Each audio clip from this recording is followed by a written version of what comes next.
MPs returned to the House of Commons today for the first time since the Conservatives won an unexpected majority in the general election. The opening of Parliament saw 111 new MPs take their seats. John Bercow was re-elected as Speaker of the House, despite having repeatedly clashed with the Conservatives. Acting Labour leader Harriet Harman described him as a giant in the office. Meanwhile, outside Parliament, party members across the political spectrum signed a petition calling for a complete overhaul of the voting system. The results of the recent election left many concerned about first past the post, with politicians arguing that it didn't provide a fair representation. Let's speak now to RT's Daniel Hawkins for more on this.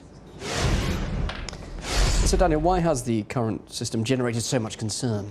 Well, the concern, Bill, is really in the numbers, which do speak for themselves. Many people, especially those who chose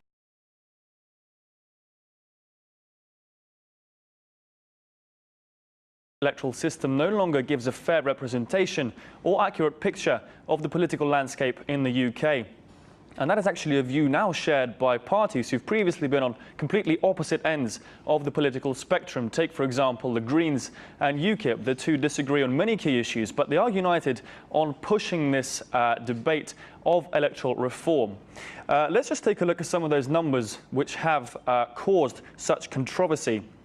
The Greens, as you can see there on the screen, they received around 1 million votes this year, with UKIP receiving nearly 4 million. Put together, that's around 16% of the total vote. Yet amazingly, both of these parties just won 1 seat each in Parliament.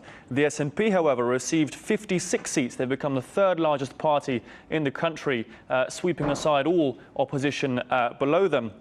Now, they've managed to do that with a percentage of around 4.7. Leanne Wood of Plaid Cymru is another signatory of this petition and a strong advocate of electoral reform. Fewer people have confidence in the first-past-the-post system, and when people use their vote, they want to be satisfied that it's going to count and it's going to mean something. And under a system of proportional representation, then people's votes have more chance of counting. Well, you heard it there, Bill, a vote that means something, a system where the people's votes have more power. Critics are saying Westminster hasn't seen any significant electoral reform in nigh on 100 years, and it's hoped that with this new consensus of parties and indeed other organisations, they can really put pressure on Westminster to create a fairer, more representative system and really reignite this debate, which has been on the political agenda now for quite a number of years. Daniel, thanks very much indeed. Well, Shahrar Ali, the deputy leader of the Green Party, thinks that following the election result, now is the time to really question the system.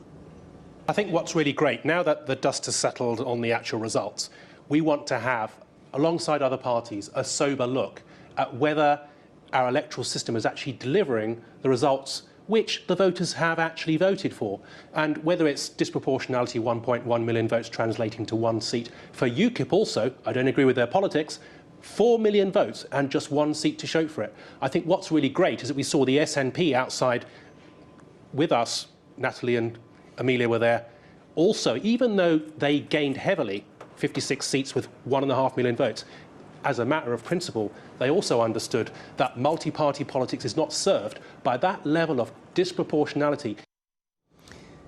Well, the UK was offered a referendum on the alternative vote system back in 2011, which asks voters to rank candidates in. This wasn't the answer. I know it's very unfortunate that we have to complain about what was actually put on the table in the referendum, but unfortunately that was not a proportional system. We need single transferable vote, or we need a kind of additional member system where you can have some first-past-the-post constitutional seats, but a top-up proportional system, you'll end up with a much fairer voting. I mean, 133,000 people have signed that petition already, and we've got a cross-party